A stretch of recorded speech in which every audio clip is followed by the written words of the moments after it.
nombre es Úrsula Vargas, y a mis 68 años creí haberlo visto todo. Creía que la tierra, esa que se te mete bajo las uñas y te curte la piel, era la única que guardaba rencores, la única capaz de darte la espalda si no la tratabas con el respeto que merecía. Estaba equivocada. La traición más seca, la más árida, no venía de la tierra, sino de la propia sangre.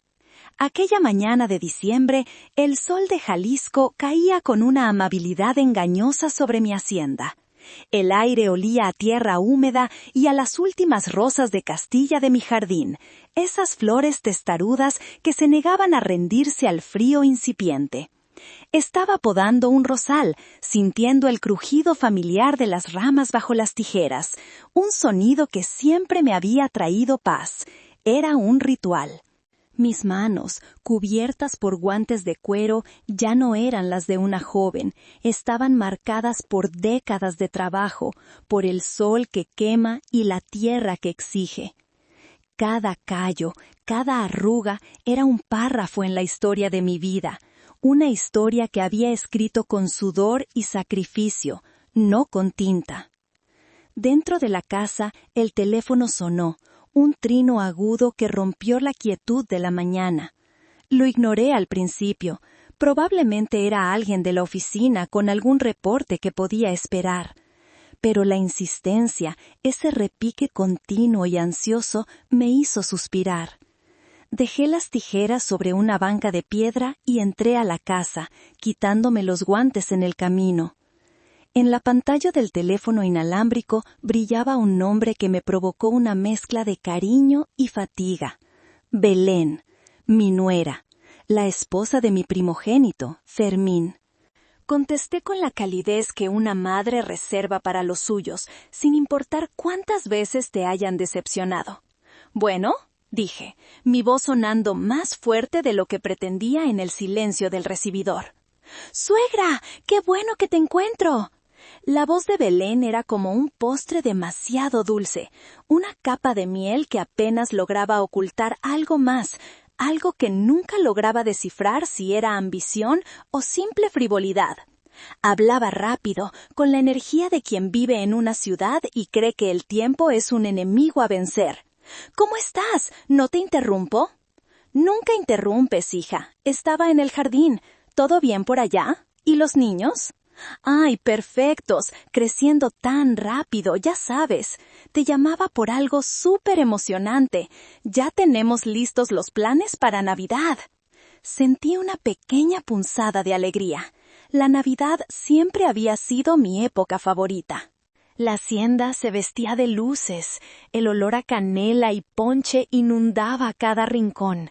Y por unos días, el cascarón de familia feliz que nos esforzábamos por mantener parecía real. «¡Qué bueno, hija! ¿Llegarán para la Nochebuena como siempre?» Ya estaba pensando en el menú, quizás unos romeritos este año. Belén soltó una risita, un sonido agudo y cristalino que no llegó a sus ojos. Lo supe aún sin verla. «Bueno, de eso justo te quería hablar, suegra. Este año vamos a hacer algo diferente, algo más moderno, ¿sabes? Menos trabajo para todos». Fruncí el ceño. ¿Menos trabajo? Preparar la cena de Navidad nunca había sido un trabajo para mí. Era un acto de amor. «¿Diferente cómo?», pregunté, tratando de mantener la curiosidad en mi tono y no la aprensión que empezaba a formarse en mi pecho. «Pues nos vamos todos a Los Cabos», anunció como si fuera la mejor idea del mundo. Encontré un paquete increíble en un resort de súper lujo. Se llama El Santuario del Mar. Lo tiene todo. Cena de gala en Nochebuena, fuegos artificiales en la playa, spa, actividades para los niños. Imagínate, Navidad en la playa. Cayetana y su novio vienen desde la Ciudad de México y Silvestre también se apunta. Toda la familia junta. Toda la familia. La frase resonó en mi cabeza. Sentí un alivio momentáneo. Quizás era una buena idea, un cambio. Yo también podría disfrutar del sol, del mar. Suena espléndido, Belén. Nunca he pasado una Navidad en la playa. ¿A qué hora debo tener lista mi maleta? ¿Cuándo nos vamos? El silencio que siguió al otro lado de la línea fue más elocuente que cualquier palabra. No fue un silencio de mala conexión, fue un silencio denso, pesado, cargado de una incomodidad que podía casi palpar. Duró apenas 3 segundos, pero en ese lapso el sol que entraba por la ventana pareció perder su calor. Finalmente, Belén carraspeó. Su voz, cuando volvió, había perdido toda la miel. Ahora era cuidadosa, medida, como si estuviera leyendo un guión preparado. «Ay, suegra, es que, bueno, pensamos en ti, de verdad que sí, pero ya estás muy vieja para estas fiestas». La frase me golpeó como una bofetada. No, peor, una bofetada es caliente, impulsiva. Esto fue frío, calculado, como un trozo de hielo clavado directamente en el corazón. Vieja. ¿Vieja? Repetí, mi propia voz un susurro incrédulo.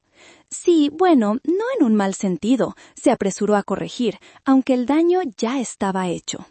Es que es un viaje para gente joven, ¿sabes? Con mucha actividad, mucho movimiento. El resort es enorme, hay que caminar mucho. Y tú con tus dolores de espalda y tus cosas. Además, los vuelos, el ajetreo. Pensamos que sería demasiado para ti. Queríamos que descansaras. Mis dolores de espalda, los que mencioné una vez hace 6 meses, después de pasar todo el día cargando sacos de abono. ¿Mis cosas? ¿Qué cosas? ¿Mi edad? ¿Mi existencia? Entiendo, dije, y me sorprendió la firmeza de mi voz. No tembló, no se quebró. Era la voz de la dueña de Imperio Vargas, la que negociaba con distribuidores alemanes y hoteleros de Dubái, no la de una madre. Fue muy considerado de su parte. «Sabía que lo entenderías», exclamó Belén, el alivio inundando su voz, la miel regresando de golpe. «Eres la mejor suegra del mundo, de verdad. Así no tienes que preocuparte por cocinar ni por nada. Te relajas en la hacienda, tranquila. Pídelo por Uber Eats. Te lo mereces». Me lo merecía. Quedarme sola en Nochebuena en la casa que construí para ellos, mientras ellos celebraban en un resort de lujo. Me merecía ser borrada de la fotografía familiar. Sí, dije, mi mente trabajando a una velocidad vertiginosa, conectando puntos, aceptando una verdad que había ignorado por años. Tienes razón, me lo merezco. Perfecto. Bueno, te dejo, que seguro estás ocupada. Te mandamos muchas fotos. ¡Feliz Navidad por adelantado! ¡Feliz Navidad, Belén! Colgué el teléfono. No lo azoté, lo coloqué suavemente en su base. Miré mis manos, las manos que según mi nuera eran demasiado viejas para un viaje. Estas manos habían plantado los primeros agaves, habían firmado los cheques que pagaron las educaciones de mis 3 hijos en las mejores universidades, habían sostenido a mi esposo, Ramiro, mientras moría. Estas manos habían construido un imperio de $50 millones. Y ahora me decían que eran demasiado viejas para sostener una copa de champán en una playa. No sentí ganas de llorar. El dolor era demasiado profundo para las lágrimas. Era un dolor frío, un vacío que se instalaba en el centro de mi ser. Caminé de regreso al jardín. El sol seguía brillando, los pájaros seguían cantando. El mundo no se había detenido. Pero algo dentro de mí sí lo había hecho. Una parte de mí, la madre indulgente, la matriarca abnegada, acababa de morir. Y en su lugar algo más estaba naciendo, algo más duro, algo tan afilado como las espinas de mis rosas. Me dijeron que me quedara en casa, y eso haría. Me quedaría en mi casa, en mi imperio, y desde aquí les enseñaría el verdadero significado de la palabra vieja. Les enseñaría que la vejez no es debilidad, es poder, el poder de dar y el poder absoluto de quitar. Para entender la magnitud de esa llamada, hay que entender la tierra de la que vengo. No hablo de México, sino de la tierra literal, el polvo rojizo de los altos de Jalisco que se te pega al alma y nunca te abandona. 35 años atrás, cuando Ramiro se fue, esa tierra era todo lo que tenía. Y no era mucho. Ramiro no me dejó un negocio próspero, me dejó una promesa y un campo de agaves que luchaba por sobrevivir. Me dejó una pequeña destilería artesanal, casi un cobertizo, con más deudas que litros de tequila. Sus hermanos, con la mejor de las intenciones, me aconsejaron vender. Úrsula, eres joven, viuda, con 3 niños, vende la tierra, vete a Guadalajara, empieza de nuevo. Me decían en el velorio, sus voces llenas de una lástima que me erizaba la piel. Recuerdo haber estado de pie en medio del campo de agaves una semana después de su entierro. El sol era implacable, el aire vibraba con el calor. Fermín, mi hijo mayor, tenía apenas 10 años, Cayetana 8 y el pequeño Silvestre solo 3. Miraba las hileras de plantas, sus pencas azules y espinosas apuntando al cielo como un ejército cansado. La tierra estaba seca, el negocio estaba muriendo, y yo estaba sola. Pero entonces recordé las palabras de Ramiro, dichas en voz baja, una noche antes de que la enfermedad se lo llevara. Esta tierra, Úrsula, esta tierra tiene corazón. Solo hay que saber escucharla. No la vendas nunca, mi amor. Aquí están nuestras raíces. Aquí está nuestro futuro. Esa noche no dormí. Me senté en el pequeño escritorio de Ramiro, rodeada de sus libros de contabilidad desordenados y sus notas garabateadas. Encendí un quinqué, porque en aquel entonces la electricidad en la hacienda era un lujo intermitente. Y por primera vez no vi las deudas. Vi el sueño. Ramiro soñaba con crear un tequila que supiera a esta tierra, un tequila que no se bebiera de un trago para olvidar, sino que se saboreara para recordar, un tequila honesto. En ese momento tomé una decisión. No iba a huir, iba a luchar, iba a escuchar el corazón de la tierra. Los primeros años fueron un infierno. Me levantaba antes del alba para trabajar codo a codo con los jimadores. Aprendí a distinguir un agave maduro por el color, por el sonido que hacía al golpearlo. Aprendí a manejar la coa, esa herramienta semicircular y afilada, y mis manos, que habían sido suaves, se llenaron de ampollas que luego se convirtieron en callos. Los hombres me miraban con una mezcla de respeto y escepticismo. La patrona, susurraban. Al principio era un apodo irónico. Con el tiempo se ganó. Por las tardes me encerraba en la destilería. Leí cada libro que pude encontrar sobre el proceso de fermentación y destilación. Experimenté, fallé, volví a experimentar. Descubrí que el secreto no estaba solo en el agave, sino en el agua de nuestro pozo, en la levadura salvaje que flotaba en el aire de la hacienda, y en la paciencia. Mientras mis hijos dormían, yo me sentaba a diseñar la etiqueta de nuestra primera botella. No teníamos dinero para un diseñador, así que tomé un lápiz y dibujé lo que veía desde mi ventana, el perfil de los agaves contra el cielo estrellado. Lo llamé Imperio Vargas, un nombre audaz, casi ridículo para nuestra humilde operación, pero era una declaración de intenciones. No estaba construyendo un negocio, estaba construyendo un imperio para mis hijos. El verdadero desafío fue venderlo. Los grandes distribuidores se rieron en mi cara. ¿Una mujer vendiendo tequila? ¿Y a este precio? ¡Está loca!, me dijo uno en Guadalajara sin siquiera probarlo. Así que hice lo que nadie esperaba. Llené la cajuela de nuestra vieja camioneta con cajas de tequila y me fui a recorrer los pueblos. Entraba a las cantinas, a los restaurantes, a las tiendas. No pedía que me compraran, pedía que me dejaran ofrecer una degustación. Solo un sorbo, les decía a los cantineros bigotudos y desconfiados. Si no le gusta, le regalo la botella. Si le gusta, hablamos.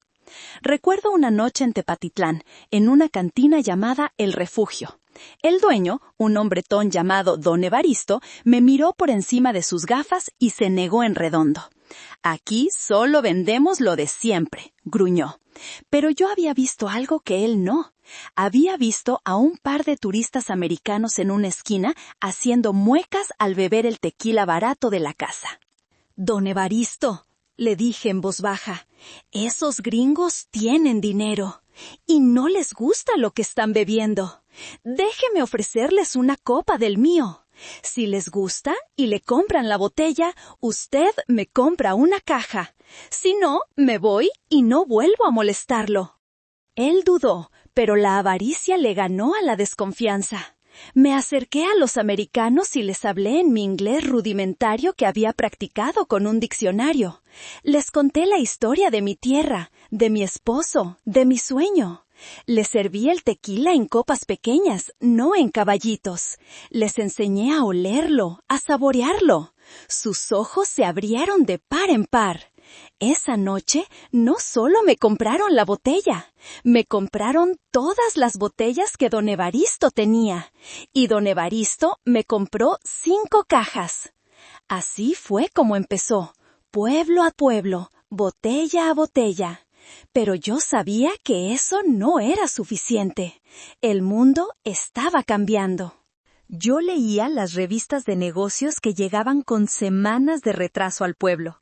Veía que el lujo ya no era solo sobre coches o relojes, era sobre experiencias, sobre autenticidad. Fue entonces cuando tuve la visión que lo cambió todo. Los turistas que venían a México no solo querían beber tequila, querían vivirlo, querían caminar por los campos de agave, oler la piña cociéndose en los hornos, ver el líquido dorado salir del alambique. Tomé la decisión más arriesgada de mi vida.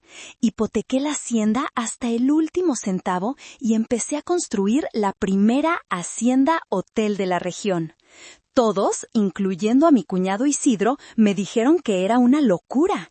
¿Quién va a venir hasta aquí a dormir entre las plantas?, me preguntaba. Pero yo sabía que vendrían.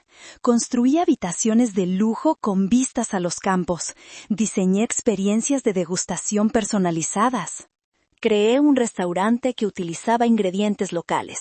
Y lo más importante, mantuve la autenticidad. Los huéspedes no eran clientes, eran invitados en mi casa. El éxito fue abrumador. Imperio Vargas dejó de ser solo una marca de tequila para convertirse en un destino. El dinero empezó a fluir. Pagué las deudas, expandí los campos, compré más destilerías y mis hijos crecieron en medio de esa abundancia. Nunca les faltó nada: los mejores colegios, los mejores coches, los viajes a Europa. Yo quería darles todo lo que yo no tuve. Creía que al protegerlos de la lucha, les estaba dando un regalo. Ahora me doy cuenta de que les estaba robando la oportunidad de construir algo por sí mismos. Les di el imperio, pero no les enseñé el valor del polvo, del sudor, del sacrificio que se necesitó para levantarlo. Les di el tequila, pero nunca aprendieron a amar la tierra de la que provenía. Y esa fue mi gran falla, mi único y catastrófico error. Un error que, 35 años después, sonó a través de un teléfono y me anunció con una voz cubierta de miel que mi tiempo en mi propio imperio se había acabado. Mi Museo del Dolor Personal tiene varias salas, cada una dedicada a una herida específica, a una decepción particular. La sala de mi primogénito, Fermín, es quizás la más grande y la más ornamentada. Está llena de trofeos que él no ganó y aplausos que no merecía. Pero hay una pieza central, un pedestal dorado sobre el que descansa un recuerdo tan vívido que a veces todavía me quema. Ocurrió hace unos 5 años. Imperio Vargas ya era un gigante. Nuestro tequila no solo se vendía en México, sino que se exportaba a más de 30 países. Mi ambición, sin embargo, siempre fue un paso más allá. Soñaba con ver nuestra botella, esa que yo misma había diseñado bajo la luz de un quinqué, en los lugares más exclusivos del mundo. Y el premio gordo para mí era la primera clase de las aerolíneas de lujo. Durante meses estuve en una negociación brutalmente compleja con Lufthansa, la aerolínea alemana. No querían un proveedor más, querían un socio estratégico. Las exigencias eran enormes: certificaciones de calidad, volúmenes de producción garantizados, una logística impecable y, por supuesto, un precio que a ellos les pareciera razonable y a mí no me llevara a la quiebra. Fermín, en su calidad de vicepresidente de operaciones, estaba nominalmente a cargo del proyecto. Su participación, en realidad, consistió en asistir a 2 reuniones por videoconferencia en las que se dedicó a asentir y a repetir frases corporativas vacías que había leído en algún libro de autoayuda para ejecutivos. Bostezaba cuando creía que nadie lo veía, y sus correos electrónicos eran siempre un reenvío de los míos con un «apoyo la moción de mi madre» al final. La verdadera batalla la libré yo, noches en vela estudiando la legislación aduanera alemana, viajes relámpago a Frankfurt, llamadas a las 3 de la mañana con ejecutivos de rostro adusto que diseccionaban cada cláusula de mi propuesta. El punto de quiebre fue una cena en un restaurante en Múnich con el director de adquisiciones, un hombre llamado Hersch Schmidt, un prusiano de manual que parecía tallado en granito. Recuerdo que la negociación estaba estancada en un 2% del precio. Él no cedía. Yo no podía ceder. La cena era nuestra última oportunidad. Fermín, por supuesto, se había excusado. «Tengo un compromiso familiar ineludible, mamá», me dijo, que resultó ser el partido de fútbol de su hijo. Así que allí estaba yo, sola, frente a Herr Schmidt. En lugar de hablar de números, le hablé de la tierra. Le describí el olor de la lluvia sobre el polvo rojo de Jalisco. Le conté la historia de Ramiro. Le expliqué cómo cada botella contenía no solo tequila, sino el sudor de 3 generaciones de jimadores. No estaba vendiendo un producto, le estaba ofreciendo un trozo de mi alma.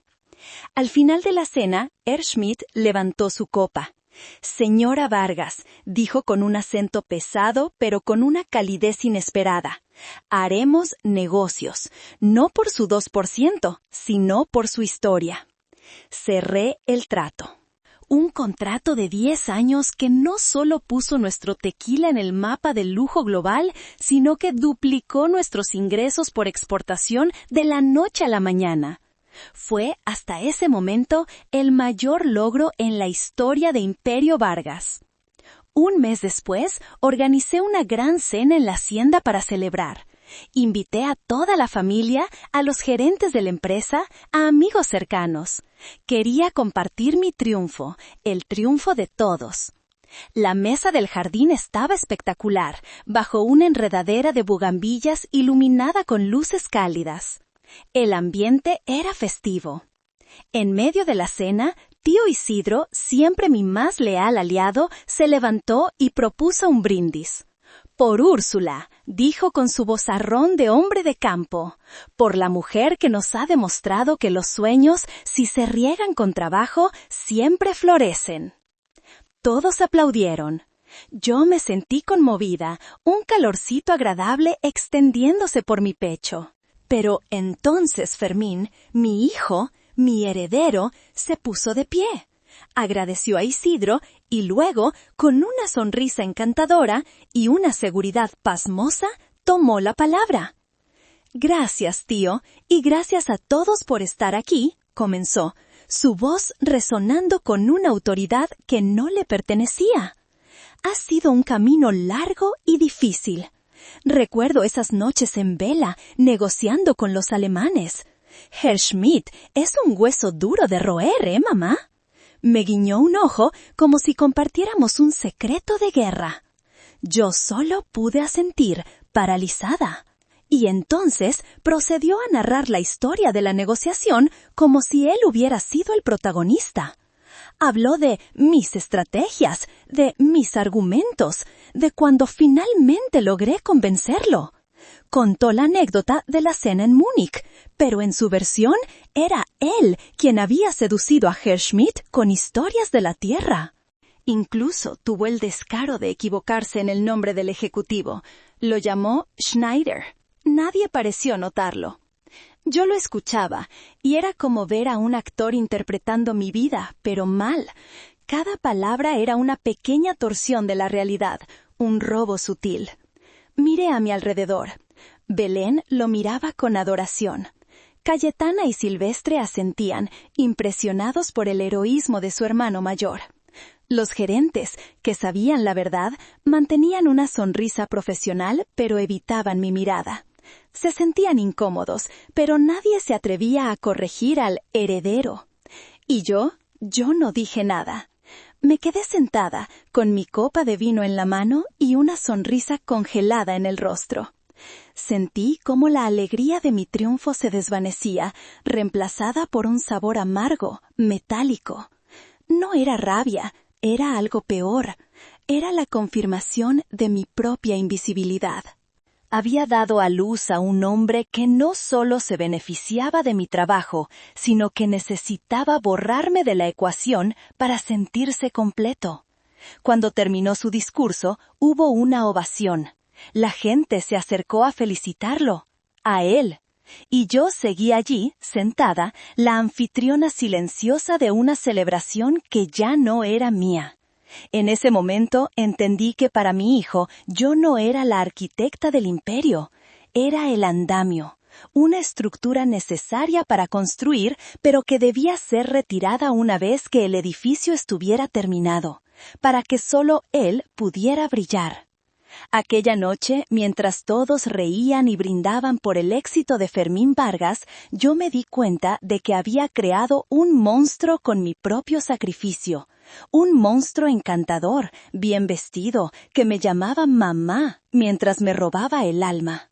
Si la sala de Fermín en mi museo es de un dorado falso y pretencioso, la de mi hija Cayetana es un espacio minimalista, blanco y estéril, que huele a pintura cara y a conceptos vacíos. Cayetana, mi única hija, la que creí que heredaría mi sensibilidad y no mi dureza, decidió que su camino no estaba en la tierra, sino en el arte. Y yo, en mi eterna ceguera maternal, decidí apoyarla incondicionalmente. Fue como darle un cheque en blanco al vacío. Hace 3 años, Cayetana me llamó desde su loft en la colonia Roma, en la Ciudad de México. Su voz estaba cargada de un dramatismo que solo poseen los artistas y los niños caprichosos. «Mamá, tengo una oportunidad única, irrepetible. Me han seleccionado para una exposición colectiva en una galería muy importante. Es mi gran oportunidad para consolidarme». «¡Qué maravilla, hija! ¡Felicidades!». «¿En qué puedo ayudarte?», pregunté, ya sabiendo que la respuesta no sería con un abrazo. «Necesito producir mi obra, mamá. Es una instalación. Se llama Requiems de obsolescencia programada. Es una crítica muy profunda al consumismo, a cómo la sociedad descarta lo viejo». La ironía de sus palabras me golpearía más tarde, pero en ese momento solo escuché la pasión en su voz y mi corazón de madre se ablandó como cera. «Suena muy interesante, mi amor. ¿Y qué necesitas?». «Bueno, el concepto es muy potente. Necesito 30 refrigeradores de los años 70 y un equipo de ingenieros para interconectarlos y crear un paisaje sonoro con sus zumbidos. Y pintura de neón, mucha pintura de neón». Hice una pausa, tratando de visualizar 30 refrigeradores viejos pintados de colores chillones en una galería de arte. «¿Y cuánto costaría todo eso?». He hecho un presupuesto muy ajustado, mamá, con el transporte, los materiales, los honorarios de los ingenieros, 1,000,000 de pesos. Casi me atraganto con mi propio aliento. 1,000,000 de pesos. El equivalente a la cosecha de 10 hectáreas de agave. El sueldo de 20 de mis trabajadores durante un año. Cayetana, es mucho dinero. Pero es una inversión, mamá. Su voz se tornó suplicante.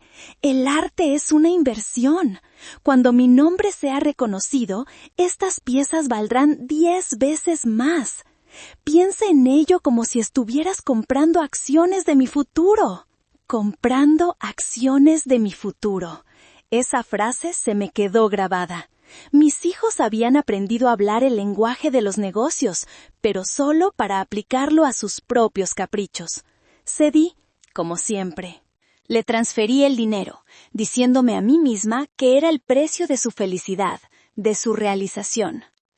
Un mes después, volé a la Ciudad de México para la inauguración. La galería estaba llena de gente pretenciosa, vestida de negro, bebiendo vino blanco y hablando en susurros sobre la deconstrucción del significante. Encontré la obra de Cayetana en la sala principal, y era exactamente lo que había descrito: una pila caótica de 30 refrigeradores viejos, cada uno pintado de un color neón diferente, emitiendo un zumbido cacofónico y deprimente. Olía a pintura fresca y a fracaso. Cayetana, vestida con un atuendo que parecía hecho de bolsas de basura de diseñador, me recibió con un beso en la mejilla. ¿Qué te parece, mamá? ¿No es impactante? Es colorido, hija, fue lo único que atiné a decir. Me quedé a un lado, observando las reacciones. La gente pasaba frente a la instalación, fruncía el ceño, leía la pequeña placa con el título y la explicación conceptual, y luego seguía de largo hacia las pinturas que sí parecían arte de verdad. Nadie se quedaba más de 30 segundos. La humillación llegó al día siguiente, en forma de una reseña en uno de los periódicos más importantes del país. El crítico de arte, un hombre conocido por su pluma venenosa, no tuvo piedad. El titular era «El berrinche neón de una niña rica». El artículo describía la obra como «un monumento a la vacuidad, un dispendio ofensivo de recursos que confunde el derroche con la profundidad». Y terminaba con una frase que sentí como un puñetazo en el estómago. Esta instalación no critica el consumismo, es su más patética encarnación, posible solo gracias a la generosidad ciega de un mecenas familiar que claramente tiene más dinero que criterio artístico. Cayetana me llamó llorando, histérica. No entienden mi visión, son unos ignorantes, unos resentidos. Este país no está preparado para mi arte. Yo la escuchaba, y mientras ella despotricaba contra el mundo, yo solo podía pensar en el rostro de mis gimadores, con la piel quemada por el sol, trabajando de sol a sol por una fracción de lo que costaba uno solo de esos inútiles refrigeradores. Sentí una vergüenza profunda, no por ella, sino por mí, por haber permitido aquello, por haber financiado esa farsa. Pero mi calvario no terminó ahí. Una semana después, el dueño de la galería me llamó. Con una voz apenada, me informó que la exposición había terminado y que necesitaban que retiraran la obra de la señorita Vargas. ¿Retirarla?, pregunté. Sí, señora. Los refrigeradores están ocupando toda nuestra bodega. La señorita Vargas no contesta nuestras llamadas. Tuve que contratar a un equipo de mudanzas, a mi propio costo, para que sacaran los 30 armatostes de allí. No había a dónde llevarlos. Terminaron en un almacén en Iztapalapa, acumulando polvo y facturas mensuales que, por supuesto, pagaba yo. Esa fue la última inversión que hice en el arte de Cayetana. Pero no fue la última vez que pagué por su estilo de vida. El alquiler de su loft, sus viajes a bienales en Europa, sus cenas en restaurantes de moda, todo salía de la misma cuenta. La cuenta que se nutría de la tierra, del trabajo real, del imperio que ella despreciaba, pero del que no dudaba en ordeñar. La instalación de Cayetana, Requiems de obsolescencia programada, fue profética después de todo. Criticaba cómo la sociedad descarta lo viejo. Y eso es exactamente lo que ella y sus hermanos estaban a punto de hacer conmigo, descartarme. Solo que no se dieron cuenta de que la vieja que estaban desechando era también la fuente de energía que mantenía encendidas las luces de neón de sus vidas vacías. La sala de Silvestre, mi hijo menor, es diferente a las de sus hermanos. No tiene el brillo falso del oro, ni la frialdad pretenciosa del arte conceptual. Es una sala más pequeña, desordenada, llena de proyectos a medio empezar y sueños rotos. Silvestre siempre fue el más frágil de los tres, el que más necesitaba mi aprobación, y paradójicamente el que más me costaba dármela, no por falta de amor, sino por un exceso de decepción. Su vida ha sido una serie de grandes ideas que se desinflaban con el primer obstáculo. Desde una línea de camisetas con frases filosóficas hasta una aplicación para encontrar al mariachi más cercano. Cada una de estas aventuras empresariales comenzaba con un entusiasmo febril y terminaba con una llamada lastimera pidiéndome que cubriera las pérdidas. Y yo siempre las cubría. La pieza central de su sala es el modelo a escala de un yate, pintado con colores chillones y con un letrero que dice «El taco náutico».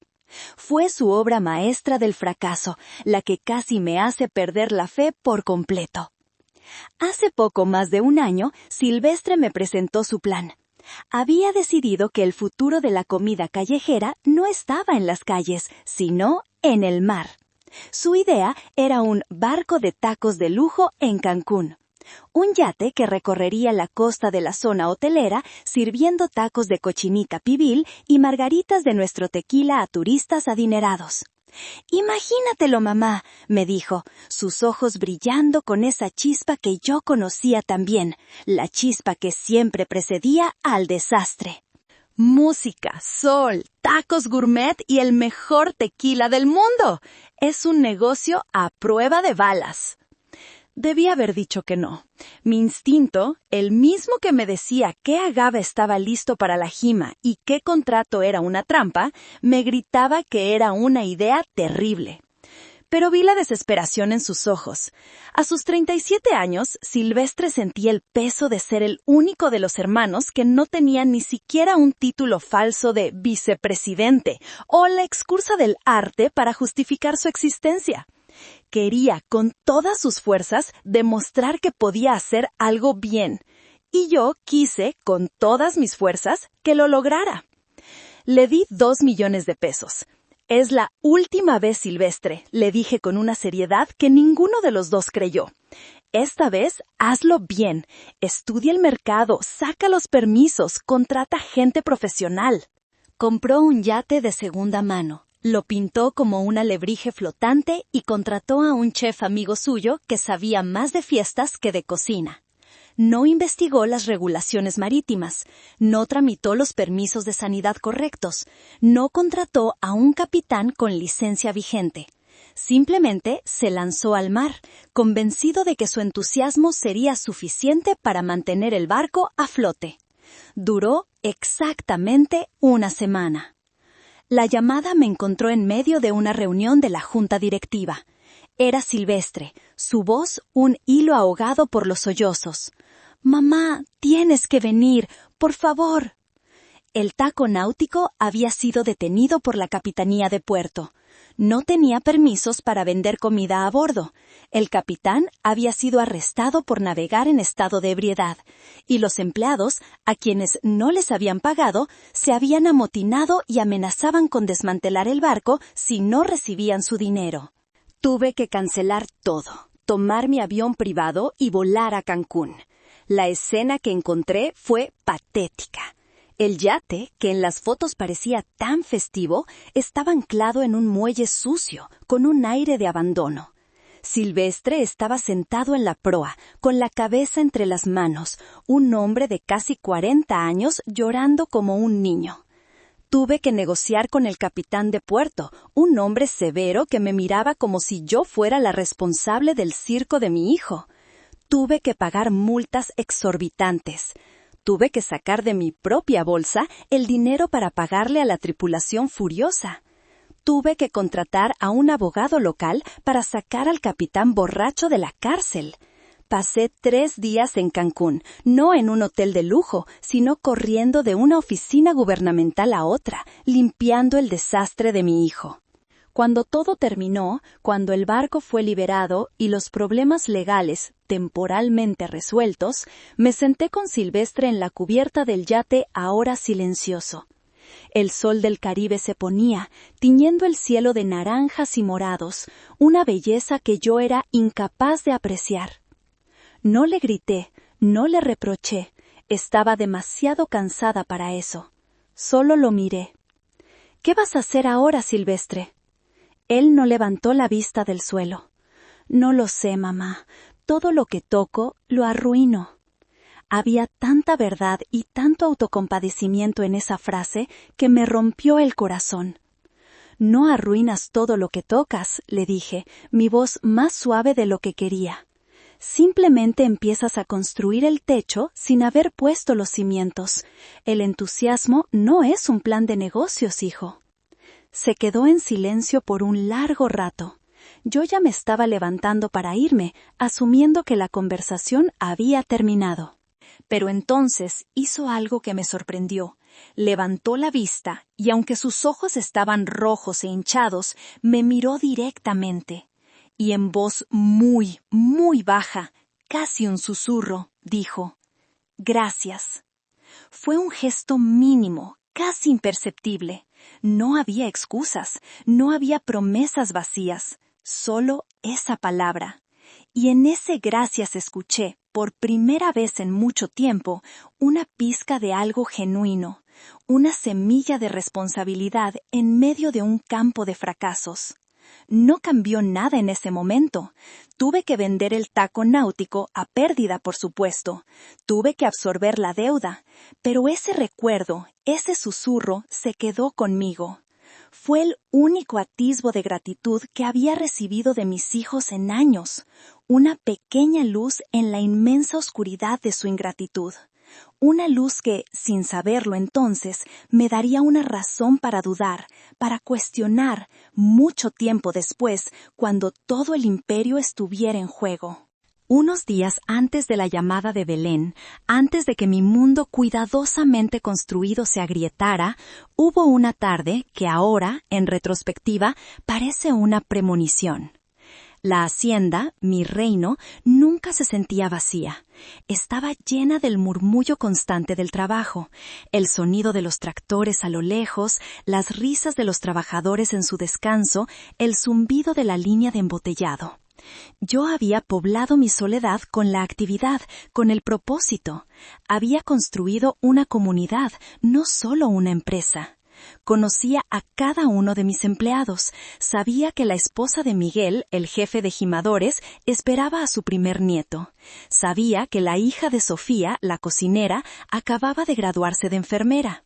Me preocupaba por ellos y ellos, a su manera, se preocupaban por mí. Su respeto era real, ganado a pulso. Era un bálsamo para la herida que mis propios hijos dejaban abierta.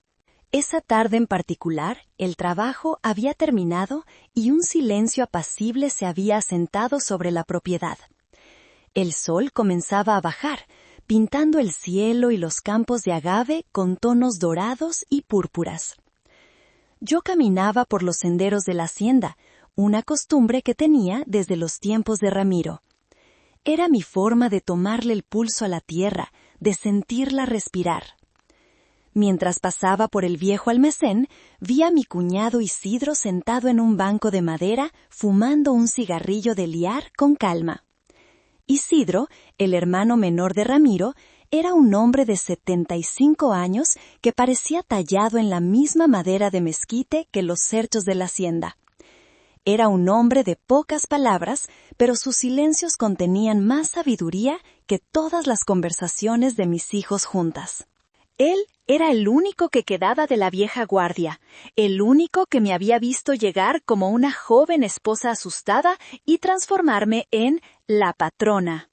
«¿Descansando, cuñado?», le pregunté sentándome a su lado. Él exhaló una nube de humo y asintió mirando hacia el horizonte. «La tierra no descansa, Úrsula, pero los huesos sí que piden tregua». Nos quedamos en silencio un rato, compartiendo esa cómoda familiaridad que no necesita de palabras. Él había sido mi ancla en los primeros años. Nunca creyó en mi visión del hotel, pero nunca dejó de apoyarme. Era un hombre leal a la memoria de su hermano y, por extensión, a mí. «Te ves cansada, sobrina», dijo de repente sin mirarme. «Siempre estoy cansada, Isidro. Es el precio de mantener todo esto en pie». Él negó con la cabeza lentamente. «No es el trabajo lo que te cansa. A nosotros, la gente de campo, el trabajo nos da vida. Es otra cosa». Volvió su rostro hacia mí, y sus ojos, pequeños y agudos, me examinaron con una intensidad que me hizo sentir expuesta. «Los muchachos», dijo, y dejó la frase flotando en el aire. Suspiré. No tenía que decir más. «Son mis hijos, Isidro. Hago lo que cualquier madre haría». «No», dijo él, su voz firme como una roca. «Tú haces más. Les has dado un castillo, pero no les has enseñado a construir ni una pared. Y ahora viven en él como si siempre hubiera estado ahí, quejándose de las goteras en lugar de agradecer por el techo». Sus palabras eran duras, pero ciertas. Eran el eco de mis propios pensamientos, esos que yo apartaba en medio de la noche. «No sé cómo hacerlo de otra manera», confesé en voz baja. «Si les quito todo, siento que los pierdo». Isidro se rió, una risa seca y sin alegría. «¿Y qué es lo que tienes ahora, Úrsula? ¿Los tienes a ellos o tienes sus llamadas pidiendo dinero? ¿Tienes su compañía o sus visitas de 5 minutos en su cumpleaños? A veces, para salvar una planta hay que podarla hasta el tronco. Duele verla así, desnuda, pero solo así le pueden salir ramas nuevas y fuertes». Se levantó, sacudiéndose el polvo del pantalón. Antes de irse, puso una mano en mi hombro, una mano grande y áspera. «Siempre has visto valor donde otros solo ven piedras, sobrina», dijo, su voz más suave ahora. «Desde esta tierra seca hasta esas inversiones silenciosas de las que me has hablado alguna vez. Tienes buen ojo para los negocios, pero tienes el corazón demasiado blando para tu propia sangre, y eso, a la larga, es un mal negocio». Se fue, dejándome sola con el crepúsculo y con la verdad incómoda de sus palabras. Inversiones silenciosas. Era cierto. A lo largo de los años, no todo el dinero lo había reinvertido en el tequila. Había hecho otras apuestas, diversificado. Había comprado propiedades, acciones, participaciones en otros negocios. Lo había hecho en silencio, sin decírselo a mis hijos. No por desconfianza, o eso me decía a mí misma, sino para proteger el futuro, para tener un colchón por si las cosas iban mal. Una de esas inversiones, la más grande, había sido una cadena de pequeños hoteles boutique en zonas de playa, una empresa que estaba empezando a dar frutos espectaculares. La frase de Isidro, «Tienes el corazón demasiado blando para tu propia sangre», se quedó resonando en mi cabeza. Era verdad. Yo, la mujer que podía hacer temblar a un ejecutivo en una sala de juntas, me convertía en una gelatina frente a las manipulaciones de mis hijos. Les había perdonado todo, la arrogancia de Fermín, el derroche de Cayetana, la incompetencia de Silvestre. Lo había justificado como amor maternal. Pero esa tarde, sentada en ese banco de madera, viendo cómo la noche se tragaba los colores del campo, empecé a preguntarme si no era otra cosa, si no era miedo, miedo a la soledad absoluta, miedo a admitir que, a pesar de todo el éxito, de todo el dinero, de todo el poder, había fracasado en lo único que realmente importaba: criar a buenas personas. Esa tarde sentí la soledad de la reina, la soledad de la que se sienta en un trono construido por ella misma, rodeada de una corte de aduladores y parásitos que solo esperan su muerte para repartirse el reino. Y por primera vez me di cuenta de que el castillo que tanto me había costado construir no era un hogar, era una jaula de oro. Después de colgar el teléfono con Belén, la casa pareció encogerse a mi alrededor. El silencio ya no era pacífico, era ensordecedor, lleno de las palabras que no se habían dicho, de las verdades que yo misma me había negado a ver. Ya estás muy vieja. La frase era un eco cruel que rebotaba en las paredes de mi mente. No fui al jardín, no busqué consuelo en la tierra. En cambio, mis pies me llevaron como si tuvieran voluntad propia a mi estudio. Este era mi santuario, el verdadero corazón de Imperio Vargas. Las paredes estaban cubiertas de estanterías de madera oscura llenas de libros de agronomía, de finanzas, de historia. En una pared colgaba un mapa antiguo de la región de Tequila. En otra, el primer premio que ganamos, un modesto diploma de una feria local. Mi escritorio era una pieza sólida de mezquite, la misma madera de los cercos de la hacienda. Sobre él, todo estaba en perfecto orden: los informes de ventas, las proyecciones financieras, el teléfono desde el que dirigía un imperio. Pero esa tarde nada de eso importaba. Abrí el cajón inferior derecho de mi escritorio. Dentro, debajo de un fajo de escrituras de propiedad, había un viejo baúl de madera de cedro. No era grande, pero pesaba. Pesaba por los recuerdos que contenía. Lo saqué y lo puse sobre la alfombra. El olor a cedro y a tiempo llenó el aire. Hacía años que no lo abría. Lo deslicé hacia mí y levanté la tapa pesada. Dentro, envueltos en seda amarilla, estaban los álbumes de fotos. El tesoro de una vida que parecía pertenecer a otra persona. Tomé el primer álbum. En la portada, con mi caligrafía de joven, ponía Fermín. Lo abrí, y allí estaba él. Un bebé de ojos grandes y curiosos, envuelto en una manta tejida por mi madre. Una foto de su primer cumpleaños, con la cara embarrada de pastel. Otra, a los 5 años, montado en un pony, con una sonrisa que le ocupaba media cara, una sonrisa genuina, llena de una alegría que no he vuelto a ver en su rostro de adulto. Pasé las páginas viendo cómo mi niño se convertía en un hombre. Vi su arrogancia incipiente, su confianza heredada, pero en esas fotos antiguas solo podía ver al pequeño que se dormía en mis brazos. Saqué el segundo álbum, Cayetana, mi niña, la que tenía el cabello rebelde y una mancha de pintura en la nariz en casi todas las fotos. Una imagen de ella a los 7 años, mostrándome con orgullo un dibujo lleno de colores imposibles. Otra en su fiesta de 15 años, hermosa y radiante con su vestido blanco. En sus ojos había sueños, no los conceptos vacíos que ahora llamaba arte.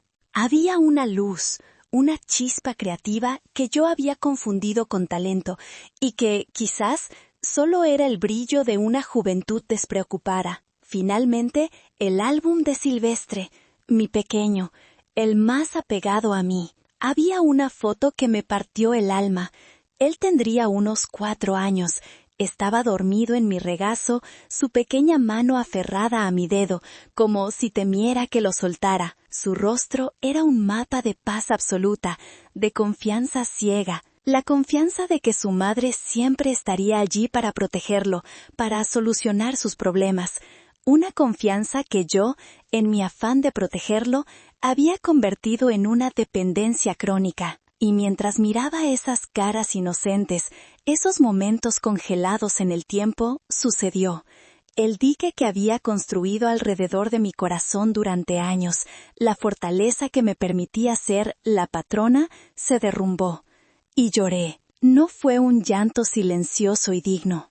Fue un sollozo desgarrador, primitivo, que venía de lo más profundo de mi ser. Lloré por esos niños que ya no existían.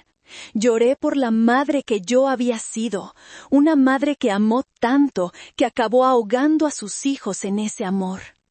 Lloré por la familia que soñé tener alrededor de mi mesa en Nochebuena, una familia unida por el cariño, no por el interés. Lloré por Ramiro, por no haber sabido criar a nuestros hijos como él hubiera querido, como hombres y mujeres de bien, con raíces firmes en la tierra. Lloré de luto, estaba de luto por mi propia familia, porque la llamada de Belén no había sido un ataque, había sido un certificado de defunción.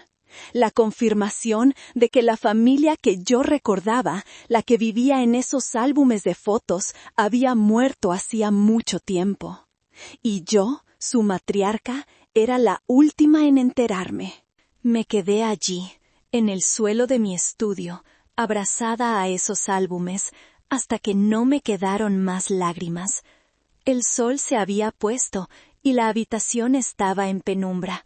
Me sentía vacía, hueca, pero en ese vacío algo nuevo comenzó a tomar forma. El dolor, cuando es tan profundo, tiene un efecto purificador. Quema todas las mentiras, todas las excusas, todas las esperanzas vanas, y te deja solo con la verdad, desnuda y afilada. La verdad era que mis hijos no me querían. Querían mi dinero, mi estatus, mi poder, mi capacidad para solucionar sus vidas. Pero a mí, a Úrsula, la mujer, la madre, la viuda que lloraba en el suelo, a esa mujer la habían descartado hacía mucho tiempo. La habían declarado muy vieja. Lentamente me puse de pie. Mis rodillas crujieron en protesta. Me sentí, por primera vez, de mi edad. Pero no me sentí débil. Me sentí libre. Libre de la carga de la esperanza. Libre de la obligación de pretender. Libre del peso de un amor no correspondido. Con una calma que me sorprendió a mí misma, cerré los álbumes de fotos. Los envolví de nuevo en la seda amarilla y los coloqué dentro del baúl. Cerré la tapa. No lo guardé en el cajón. Lo llevé al fondo de un armario, a un lugar oscuro donde no pudiera verlo. El duelo había terminado. Regresé a mi escritorio. Encendí la lámpara y su luz dorada cortó la oscuridad. El mundo volvía a tener bordes definidos. Mis manos ya no temblaban. Mi mente estaba clara, afilada como un cuchillo de obsidiana. Mis hijos habían emitido su veredicto. Me habían juzgado y sentenciado al exilio. Ahora me tocaba a mí emitir el mío. Y mi veredicto no se basaría en el amor herido de una madre. Se basaría en la fría y dura lógica de una mujer de negocios que estaba a punto de liquidar la peor inversión de su vida. Con mi resolución forjada en el fuego de aquel duelo silencioso, me senté frente a la pantalla de mi computadora. Mis movimientos eran deliberados, metódicos. Ya no había rastro de la mujer que había llorado en el suelo. Ahora era la estratega, la jugadora de ajedrez que, tras haber sido puesta en jaque, se disponía a volcar el tablero. Mis dedos, todavía con un rastro de la tierra del jardín bajo las uñas, se movieron con rapidez sobre el teclado. Escribí el nombre del resort en el buscador. El Santuario del Mar, Los Cabos. La página web apareció al instante. Era un despliegue de lujo ofensivo. Fotos de piscinas infinitas que se fundían con el azul del Pacífico. Suites con terrazas privadas y jacuzzis. Campos de golf diseñados por arquitectos de renombre. Restaurantes con chefs galardonados con estrellas Michelin. Y, por supuesto, la experiencia navideña de gala. Un paquete todo incluido por una suma que haría palidecer a un rey. Mientras navegaba por la web, imaginé a mis hijos allí. A Fermín inflando el pecho en el bar de puros, pretendiendo ser el magnate que nunca sería. A Belén publicando cada 5 minutos en Instagram con hashtags como vida de lujo y hashtag bendecida. A Cayetana mirando el mar con desdén, probablemente quejándose de que el paisaje era demasiado comercial para su alma de artista, mientras pedía el cóctel más caro. Y a Silvestre, probablemente abrumado, tratando de seguirles el ritmo, gastando un dinero que no era suyo en impresionar a gente que no le importaba. Sentí una oleada de asco, pero la aparté. Las emociones eran un lujo que ya no podía permitirme. Estaba en una misión de reconocimiento. Necesitaba saber todo sobre el campo de batalla que ellos, sin saberlo, habían elegido. Desplazándome hacia el final de la página, llegué a la sección corporativa, al pequeño enlace de Relaciones con inversionistas. Hice clic. Se abrió una página sobria, llena de informes anuales y comunicados de prensa, y allí, en la sección Sobre nosotros, estaba el nombre de la empresa matriz propietaria de la cadena de resorts, Inversiones Hoteleras del Pacífico, CADCB. Copié el nombre y lo pegué en otra pestaña, en el portal del Registro Público de la Propiedad y del Comercio. Introduje mis claves de acceso, las mismas que usaba para verificar las escrituras de mis tierras. El sistema tardó unos segundos en procesar la búsqueda, y entonces apareció la estructura accionaria de la empresa. Una sonrisa lenta, amarga y profundamente satisfactoria se dibujó en mi rostro. Allí estaba, en blanco y negro, el accionista mayoritario de Inversiones Hoteleras del Pacífico, con el 51% de las acciones, no era un fondo de inversión suizo ni un magnate de las telecomunicaciones. Era una de mis inversiones silenciosas. Una empresa fantasma que yo había creado hacía 5 años, cuyo único propósito era ser la tenedora de mis activos fuera del negocio del tequila. El nombre del representante legal de esa empresa era el mío, Úrsula Vargas Veda de Ramírez. Era la dueña. Yo era la dueña del resort, la dueña del escenario donde mis hijos planeaban celebrar mi obsolescencia. La ironía era tan perfecta, tan poética, que casi me eché a reír. Habían elegido mi propia casa para declararme persona non grata. Habían planeado usar mi dinero para pagarme por el privilegio de ser excluida de mi propia propiedad. Era una jugada de una estupidez tan monumental, tan arrogante, que superaba todo lo que yo había imaginado. Había comprado la cadena de resorts casi por capricho. Mi asesor financiero me había dicho que era una buena oportunidad para diversificar, para entrar en el sector turístico de lujo que estaba en pleno auge en México. Vi los números, me pareció una inversión sólida y firmé los papeles. Lo hice a través de una serie de intermediarios para mantener mi nombre fuera de los titulares. No quería que mis hijos se enteraran. Sabía que si lo hacían, lo verían como una nueva fuente de ingresos para sus proyectos fallidos. Lo vi como un nido de huevos de oro que debía mantener a salvo de los zorros de mi propia familia. Nunca, en mis sueños más locos, imaginé que este activo secreto se convertiría en el arma definitiva de mi venganza. Cerré la computadora. Me levanté y caminé hacia la ventana de mi estudio. Miré mis campos de agave, las hileras plateadas que se extendían hasta donde alcanzaba la vista. Esas plantas eran como yo. Parecían duras, espinosas por fuera. Pero por dentro, después de años de paciencia, de absorber el sol y la lluvia, guardaban un corazón dulce y valioso.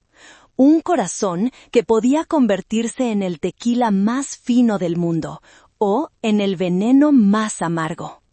Mis hijos habían decidido probar el veneno. Habían pensado que yo era solo la vieja agricultora, la mujer anclada a la tierra, demasiado anticuada para entender su mundo moderno de resorts y redes sociales. No tenían ni idea. No sabían que mientras ellos jugaban a ser ricos, yo era la dueña del casino. La llamada de Belén ya no era un insulto. Ahora era una oportunidad. Una oportunidad de oro para darles una lección que ninguna universidad, ninguna escuela de negocios podría haberles enseñado. Una lección sobre el poder, sobre el respeto y sobre las consecuencias de subestimar a la mujer que les había dado todo. Mi plan comenzó a formarse en ese momento. No sería un plan impulsivo, nacido de la rabia. Sería una estrategia fría, meticulosa y devastadora. Sería una obra de arte de la retribución. Ellos querían una Navidad moderna, una celebración sin mí, y yo se las iba a dar. Una Navidad que recordarían por el resto de sus miserables y malagradecidas vidas. Con la certeza de que yo controlaba el tablero de juego, mi siguiente movimiento fue crucial. No podía haber errores, no podía haber vacilaciones. Levanté el auricular del teléfono de mi escritorio, ese que tenía una línea directa y segura, y marqué un número que conocía de memoria. El número de mi abogado y, me atrevería a decir, mi único verdadero confidente en el mundo de los negocios, el licenciado Abelardo Morales. Morales era un hombre de mi edad, un dinosaurio como yo en un mundo de jóvenes ambiciosos. Llevaba más de 30 años manejando los asuntos legales de Imperio Vargas. Vio nacer la empresa, la vio crecer y la vio convertirse en el coloso que era hoy. Era discreto, brillante y, lo más importante, ferozmente leal. No a mis hijos, no a la familia, a mí. Contestó al segundo timbrazo, su voz siempre formal, siempre serena. Señora Vargas, buenas tardes. Licenciado, dije, mi voz desprovista de cualquier inflexión. Era la voz que usaba para cerrar tratos, no para charlar. Cancele todas mis citas para lo que resta de la semana. Necesito que venga a la hacienda, ahora mismo. Hubo una pausa casi imperceptible. Morales era un experto en leer mis silencios, mis tonos. Sabía que no estaba pidiendo una reunión para revisar un contrato de rutina. Por supuesto, señora. ¿Debo llevar algún documento en particular? Traiga todo lo relacionado con mi testamento y con la estructura de mis fideicomisos. Otra pausa, esta vez un poco más larga. Pude imaginarlo al otro lado de la línea, ajustándose las gafas, su mente aguda procesando las implicaciones. Entiendo, dijo finalmente. Estaré en su hacienda en 1 hora. 1 hora después, puntualmente, su coche negro y sobrio subía por el camino de grava que llevaba a la casa principal. Lo recibía en la biblioteca, un cuarto que olía a cuero viejo, a libros y a las victorias silenciosas que se habían planeado entre esas paredes. Morales entró, un hombre delgado y elegante con el cabello completamente blanco. Dejó su maletín de piel sobre la mesa de centro y me miró con sus ojos inteligentes. Úrsula, dijo, usando mi nombre de pila, algo que solo hacía en las circunstancias más graves. Te ves diferente. Me siento diferente, Abelardo. Siéntate, por favor. ¿Un tequila? Por favor. Le serví 2 copas de nuestra mejor reserva, la que llevaba mi nombre. Él tomó la suya, le dio un sorbo y esperó. Sabía que yo hablaría cuando estuviera lista. No le conté toda la historia del dolor, del llanto, de los álbumes de fotos. No necesitaba hacerlo. Le di la versión ejecutiva, la que importaba para los fines que teníamos entre manos. Mis hijos han decidido pasar la Navidad en Los Cabos. Sin mí, dije, observando el líquido ambarino en mi copa. Han decidido que soy demasiado vieja para sus celebraciones. Morales no mostró sorpresa, solo asintió lentamente, sus ojos fijos en los míos. Ya veo. Mientras estaban informándome de mi exilio, me pidieron, por supuesto, el dinero para financiarlo. Ahora sí, una de sus cejas blancas se arqueó ligeramente. La ironía es notable. La ironía, Abelardo, es que el resort al que van es mío. La expresión de Morales se transformó. Una lenta sonrisa, casi imperceptible pero llena de admiración, apareció en sus labios. «Ah», dijo, «eso lo cambia todo. Eso lo convierte de una tragedia familiar a una obra maestra de la estrategia. ¿Qué tienes en mente, Úrsula?» Me incliné hacia adelante, mis manos rodeando la copa. Quiero redactar un Nuevo Testamento, desde cero. Quiero desheredarlos, a todos ellos, Fermín, Cayetana, Silvestre, fuera, completamente. Morales no parpadeó, abrió su maletín y sacó una libreta de notas y una pluma. ¿Y el imperio? ¿A quién irá a parar Imperio Vargas? ¿Las tierras? ¿Las inversiones? Todo, dije, y la palabra sonó como un portazo final. Todo se irá a una nueva fundación. La llamaremos Fundación Vargas Ramiro para la Educación Agrícola. Le expliqué mi visión. Becas completas para jóvenes de zonas rurales de Jalisco, apoyo para proyectos de agricultura sostenible, fondos para la investigación de nuevas técnicas de cultivo del agave, un legado que honrara a la tierra y a la memoria de Ramiro, un legado que construiría algo en lugar de simplemente mantener a parásitos. Morales escuchaba, tomando notas rápidas con su caligrafía elegante. Es un plan noble, Úrsula, y legalmente es blindado. Un testamento es tu voluntad soberana, pero tienes que estar preparada para la guerra que vendrá después. Cuando se enteren, intentarán declararte incompetente. Dirán que estás senil, que alguien te está manipulando. Lo sé, dije con calma, y quiero que este Nuevo Testamento sea una fortaleza. Quiero que cada cláusula sea una muralla. Quiero que incluya una declaración, escrita por mí, explicando las razones de mi decisión. No con rencor, sino con una claridad devastadora. Quiero que se lea en voz alta ante un juez, si es necesario, la crónica de su propia ingratitud. Morales asintió, sus ojos brillando con un fuego profesional.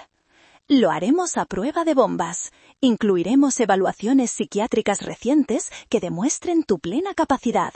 Adjuntaremos informes de la empresa que muestren tu gestión activa y lúcida. Recopilaremos testimonios. Cuando terminemos, cualquier juez que vea esto se reirá de sus intentos de impugnación. Trabajamos durante horas. Diseñamos la estructura de la fundación.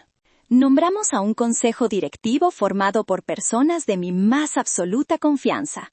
Tío Isidro, por su sabiduría de la tierra, el rector de la Universidad de Chapingo, por su prestigio académico, y una joven y brillante economista que había empezado como becaria en mi empresa. Y, por supuesto, Abelardo Morales para que velara por la legalidad de todo. Cuando la noche cayó y la biblioteca se llenó de sombras, el borrador del nuevo futuro de Imperio Vargas estaba sobre la mesa. Me sentí exhausta, pero también extrañamente vigorizada. Estaba reclamando mi vida, mi legado. Hay una cosa más, Abelardo, dije, mientras él guardaba sus papeles. Dime, quiero que prepares 3 documentos adicionales. Cartas de despido, para Fermín Vargas, vicepresidente de operaciones, para Cayetana Vargas como beneficiaria de su asignación mensual. Y para Silvestre Vargas, cancelando cualquier línea de crédito o apoyo a sus empresas. Morales me miró. ¿Cuándo quieres que se las entregue? Todavía no. Las guardaremos. Serán mi as bajo la manga. El testamento es para después de mi muerte. Pero las consecuencias, Abelardo, las consecuencias deben empezar a sentirse en vida. Él asintió, comprendiendo perfectamente. Tú dictas el ritmo, Úrsula. Yo solo ejecuto la sinfonía. Cuando se fue, me quedé sola en la biblioteca. El borrador del testamento estaba sobre la mesa. Era más que un documento legal. Era mi declaración de independencia. El fin de mi maternidad como la había conocido. Y el comienzo de mi reinado. La calma que sigue a una decisión trascendental es extraña. Es una calma tensa, como el aire quieto antes de una tormenta. Los 2 días siguientes a mi reunión con Morales transcurrieron en una especie de limbo. Yo seguía con mis rutinas, supervisando la destilería, caminando por mis jardines, pero todo se sentía diferente. Era como si estuviera viendo mi propia vida a través de un cristal, sabiendo que al otro lado una guerra estaba a punto de estallar. Mis hijos, ajenos a la tormenta que yo misma estaba conjurando, continuaron con sus vidas. Es decir, continuaron ignorándome, excepto cuando necesitaban algo. Fermín llamó para quejarse del nuevo gerente de exportaciones, a quien acusaba de no entender su visión estratégica.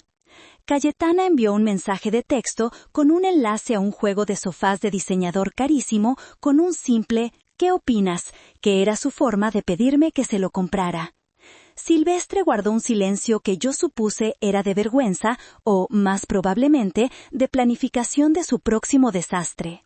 Yo respondí a todos con una amabilidad neutral, una cortesía distante, que debió haberles parecido extraña, pero en su egocentrismo no notaron el cambio. Estaba jugando mi papel, el de la matriarca complaciente, mientras afilaba mis armas en secreto.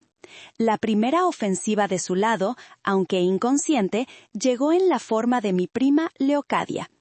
Leocadia era una de esas parientes lejanas que existen en todas las familias, una viuda de mi edad, con una vida modesta y una fascinación casi voyerista por los dramas de los demás. Era una mujer de buen corazón, pero débil de carácter, lo que la convertía en la herramienta perfecta para la manipulación. Belén, mi nuera, la usaba como su changuita voladora personal, enviándola a misiones de reconocimiento o a sembrar cizaña bajo la apariencia de preocupación familiar. Sonó el teléfono un jueves por la tarde. Reconocí el número de Leocadia. Suspiré y me preparé. «Prima, qué gusto oírte». «Ursulita, mi reina, ¿cómo estás?». Su voz era un torrente de afecto empalagoso. «Te he tenido tanto en mi pensamiento». «Estoy bien, Leocadia, gracias. ¿Y tú?». «Ay, pues aquí, con mis achaques. Pero no te llamaba por mí. Me enteré de lo de la Navidad». Ahí estaba. Belén había soltado a su agente. «Ah, ¿sí? ¿Y qué te enteraste?», pregunté, mi voz deliberadamente inocente. «Pues Belén me contó. Pobrecita, está tan preocupada por ti. Me dijo que decidieron hacer este viaje para quitarte un peso de encima, para que no te fatigaras tanto cocinando. Qué considerados son tus hijos, de verdad. Pero dice que cree que te lo tomaste un poco a mal». Un poco a mal. La minimización del insulto era una táctica clásica. «¿Eso te dijo?», continué dándole cuerda. «Sí, y me pidió que te llamara, de prima a prima, para decirte que no seas tan dura con ellos. A veces los hijos son así, un poco torpes, no se dan cuenta. Pero lo hacen con buena intención, quieren verte feliz, descansada. Imagínate qué gesto de amor tan grande, sacrificar su Navidad en la hacienda para que tú puedas estar tranquila». Casi me río. La narrativa que habían construido era una obra maestra de la manipulación. Me habían convertido en la villana desagradecida que no sabía apreciar el sacrificio de sus hijos. «Leocadia», dije, y mi voz cambió. La dulzura se evaporó, reemplazada por el acero. «Te agradezco tu preocupación, de verdad, pero déjame aclararte un par de cosas». Ella se quedó en silencio, sorprendida por mi cambio de tono. «Primero, mis hijos no sacrificaron nada». Van a ir a un resort de 5 estrellas que cuesta en una noche lo que tú y yo no ganamos en un mes. Segundo, no lo hicieron para que yo descansara, lo hicieron porque mi presencia les resulta un estorbo. Y tercero, y más importante, si vuelven a usar a mi familia, a ti, para tratar de manipularme, las consecuencias no serán solo para ellos. El silencio al otro lado de la línea fue total. Pude oír su respiración agitada. Nunca le había hablado así. Yo siempre era la conciliadora, la que ponía la otra mejilla. Pero, Ursulita, la familia es la familia.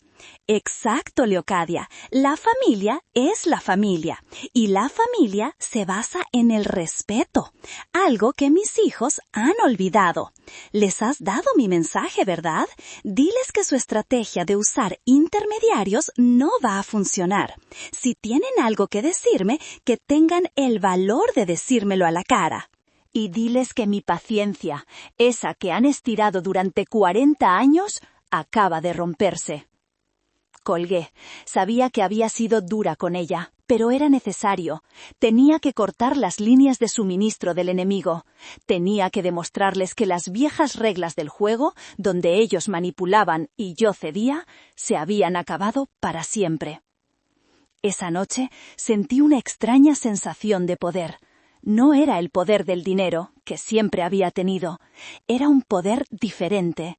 El poder de decir no. El poder de trazar una línea en la arena. Me di cuenta de que durante años mis hijos no solo habían dependido de mi dinero, habían dependido de mi culpa. Habían construido su castillo de privilegios sobre los cimientos de mi necesidad de sentirme una buena madre. Cada vez que cedía, no era por generosidad, era para comprar un poco de su afecto, para calmar mi miedo a que me abandonaran. Y ahora que me habían abandonado de la forma más cruel, el miedo se había ido. Y sin miedo, su poder sobre mí se había desvanecido. Ya no podían usar la culpa como un arma, porque yo ya no me sentía culpable. Me sentía justificada. La llamada de Leocadia fue un regalo. Me mostró el tejido de su engaño. Me confirmó que su acción no fue un descuido torpe, sino una decisión consciente, seguida de una campaña de control de daños para manipular la narrativa a su favor. Estaban jugando a la guerra, y yo, que había luchado contra la sequía, contra los banqueros, contra los competidores desleales, iba a demostrarles lo que era enfrentarse a un enemigo que conocía todas sus debilidades, porque yo misma las había creado. La prueba de fuego para mi nueva resolución no tardó en llegar. Vino, como sospechaba, en la voz de mi hijo menor, Silvestre. Si Fermín era la arrogancia y Cayetana la pretensión, Silvestre era la personificación de la necesidad.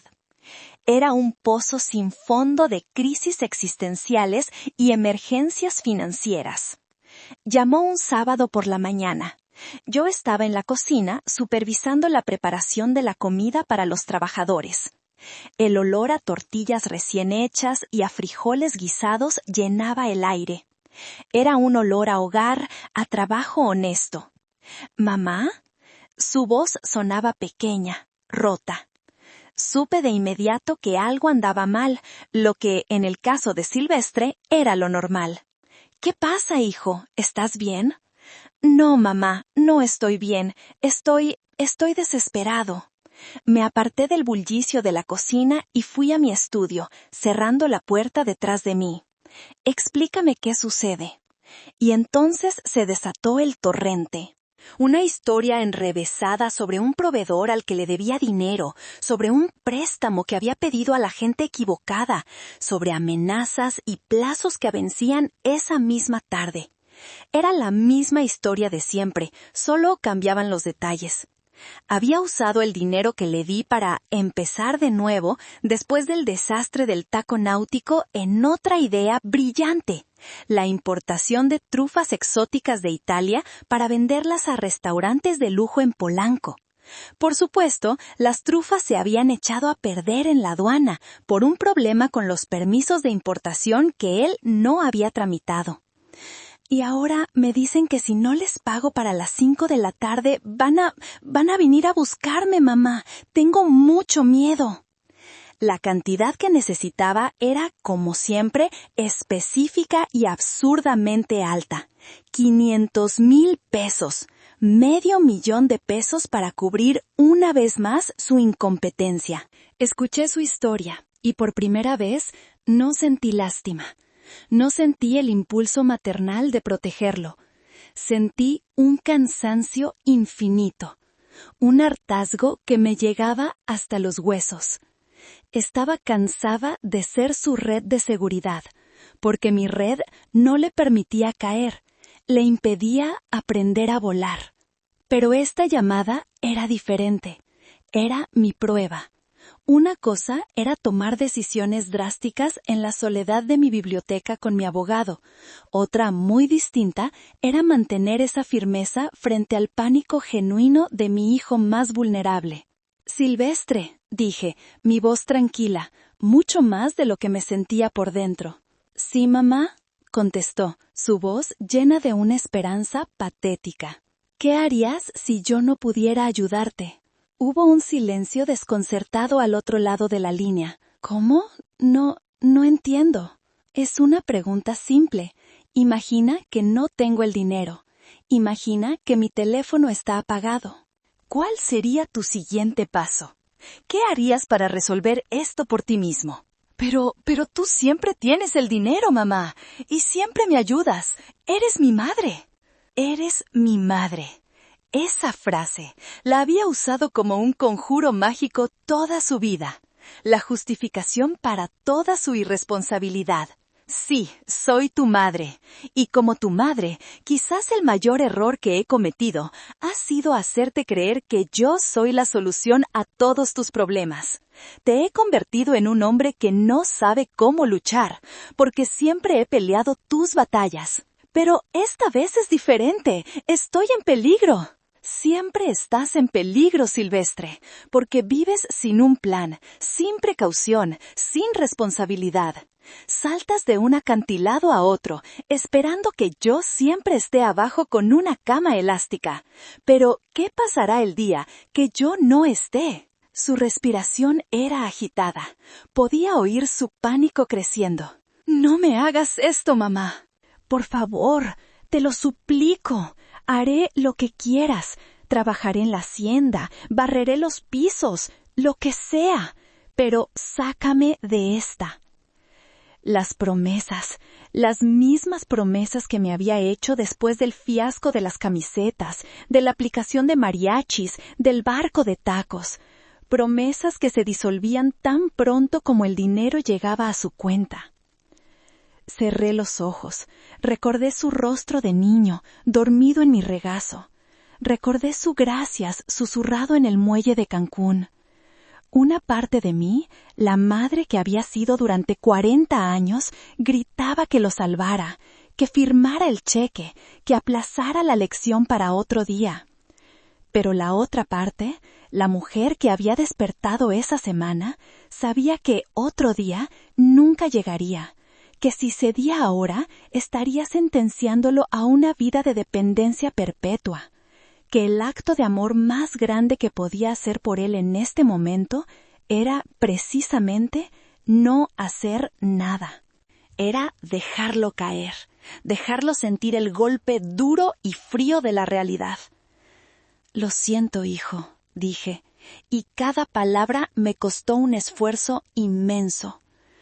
Ya no puedo ayudarte. El silencio fue atronador. ¿Qué? Susurró, como si no hubiera oído bien. No voy a darte el dinero, Silvestre. Esta vez tienes que encontrar la solución por ti mismo. No puedo, no sé cómo, me van a matar. No te van a matar, son hombres de negocios, no asesinos. Negociarás con ellos, les ofrecerás un plan de pagos, venderás tu coche, pedirás un préstamo al banco con un plan de negocios real. Te las arreglarás, Eres un hombre, Silvestre. Es hora de que empieces a actuar como tal. «¡Me estás abandonando!», gritó, su voz finalmente rompiéndose en un sollozo de rabia y desesperación. «No, hijo», dije, mi voz firme, aunque mi corazón se estaba rompiendo en 1000 pedazos. «Te estoy dando la oportunidad de que te encuentres a ti mismo. Estoy segura de que encontrarás una solución». Y antes de que pudiera seguir suplicando, antes de que mi propia determinación flaqueara, colgué el teléfono. Me quedé de pie en medio de mi estudio, temblando. Me sentía como un monstruo, como la peor madre del mundo. Las lágrimas pugnaban por salir, pero las contuve. No, había hecho lo correcto. Era una medicina amarga, cruel, pero necesaria. Era la poda radical de la que había hablado Isidro. Esa tarde no supe nada de Silvestre, ni a las 5, ni a las 6. La noche cayó y con ella la duda. ¿Y si me había equivocado? ¿Y si realmente estaba en peligro? Pero a la mañana siguiente recibí un mensaje de texto. Era de un número desconocido. «Señora Vargas, soy Silvestre. Estoy bien. Vendí el coche y el reloj que me regaló. Negocié un plan de pagos. No se preocupe». Leí el mensaje una y otra vez. No había un gracias, no había un te quiero, no había un perdón. Pero en esas pocas y escuetas frases había algo mucho más valioso. Había acción, había responsabilidad. Había la primera señal de que, quizás, en el fondo de ese pozo de necesidad, había un hombre capaz de salir a la superficie por sí mismo. Había superado la prueba, y él, sin saberlo, también. La tarde del 24 de diciembre llegó con una quietud inusual a la hacienda. En años anteriores, a esta hora, la casa habría sido un hervidero de actividad. Mis nueras y yo en la cocina, entre el aroma del pavo y los romeritos. Mis hijos organizando la música o sirviendo bebidas. Los nietos corriendo por los pasillos, sus risas rebotando en los altos techos. Este año, el único sonido era el crepitar de la leña en la chimenea de la sala. Le había dado la noche libre a todo el personal. Quería estar sola. No por autocompasión, sino por una necesidad de marcar el final de una era con un acto simbólico. Decidí cocinar, no el banquete para 20 personas que solía preparar, sino una cena para una. Pero la preparé con el mismo esmero, con la misma dedicación. Hice un pequeño lomo de cerdo en adobo, una ensalada de Nochebuena con betabel y naranja, y de postre unos buñuelos con miel de piloncillo, la receta de mi abuela. Puse la mesa en el pequeño comedor familiar, no en el gran salón. Usé mi vajilla favorita, la de Talavera pintada a mano. Encendí velas. Serví una copa de Vargas Reserva de la Fundadora, mi mejor tequila. Mientras cenaba en silencio, mi teléfono que había dejado sobre la mesa auxiliar comenzó a iluminarse. Eran las notificaciones de Instagram. Belén, como era de esperar, estaba documentando cada momento de su Navidad perfecta. La primera foto era de todos en la alberca del resort, con gorros de Santa Claus y copas de margarita en la mano. Sonreían a la cámara, sus rostros bronceados y despreocupados. #Navidad en el paraíso. La segunda era una selfie de Cayetana, con gafas de sol de diseñador y un puchero afectado. El pie de foto, desintoxicándome del consumismo en este entorno tan espiritual. La ironía me hizo sonreír. La tercera era un video corto. Fermín estaba intentando hacer surf en una alberca de olas artificiales. Se caía de forma ridícula y todos reían a carcajadas. Se oía la voz de Belén gritando: «¡Ese es mi campeón!». Me detuve un momento, observando sus rostros felices. No había ni una sombra de culpa, ni un atisbo de remordimiento. Realmente estaban mejor sin mí. La constatación ya no dolía, era simplemente un dato, un hecho sobre el cual yo estaba a punto de actuar. Seguí cenando, saboreando cada bocado. El adobo estaba perfectamente equilibrado, picante y dulce. El tequila era suave, con notas de vainilla y roble. Era una buena cena. Estaba en paz. Terminé, recogí mis platos y los lavé. Entonces regresé a la sala. El teléfono volvió a vibrar. Era la foto final, la que lo cambió todo. Era una foto de Gruto tomada en la terraza del restaurante del resort, con el mar iluminado por la luna de fondo. Estaban todos brindando, y en el centro de la mesa, como un trofeo, había una botella inconfundible. Era la mía. Una botella de Vargas Reserva de la fundadora, la joya de mi corona. La edición especial que solo se servía en la hacienda a los invitados más importantes o en ocasiones familiares muy, muy especiales. Seguramente, Fermín había usado su nombre y su título para exigirla al personal del hotel. Estaban brindando con mi tequila más preciado, con mi historia, con mi legado. Y entonces leí el pie de foto que Belén había escrito. Brindando por la familia y por las nuevas tradiciones. ¡Feliz Nochebuena a todos! Solo falta la que paga la cuenta. Hashtag la familia es primero. Hashtag sin filtros. Solo falta la que paga la cuenta. La broma, la pequeña y cruel broma. El guiño cómplice a sus seguidores. La humillación pública disfrazada de humor. Sentí cómo la calma que me había acompañado toda la noche se rompía en 1000 pedazos. No fue rabia lo que sentí, fue una claridad absoluta, cortante, como un rayo que ilumina un paisaje oscuro y te permite ver cada árbol, cada roca, cada precipicio. Vi la verdad. No era solo que no me quisieran allí, era que se burlaban de mi ausencia. Mi rol en esa familia no era el de matriarca, ni siquiera el de madre. Era el de la que paga la cuenta. Un apodo, una función, un objeto. Y en ese momento supe que todo lo que había planeado, el testamento, la fundación, no era suficiente. Eso era para el futuro. La justicia, a veces, no puede esperar a que uno muera. A veces, tiene que servirse caliente, en la misma noche en que se comete el crimen. Miré el reloj de la pared. Eran las 10:50. La cena de gala en el resort estaría en su apogeo. La gente estaría alegre, bebiendo, celebrando. Mis hijos se sentirían los reyes del mundo. Perfecto. Fui a mi estudio. Abrí el cajón de mi escritorio y saqué 2 cosas. Un sobre de papel grueso, color marfil, y mi viejo sello de lacre con la inicial V de Vargas. También tomé la primera botella de tequila que produje, la que guardaba como una reliquia, con su etiqueta dibujada a mano. Y finalmente, una hoja de papel con el membrete de la hacienda. Me senté y con mi mejor caligrafía empecé a escribir.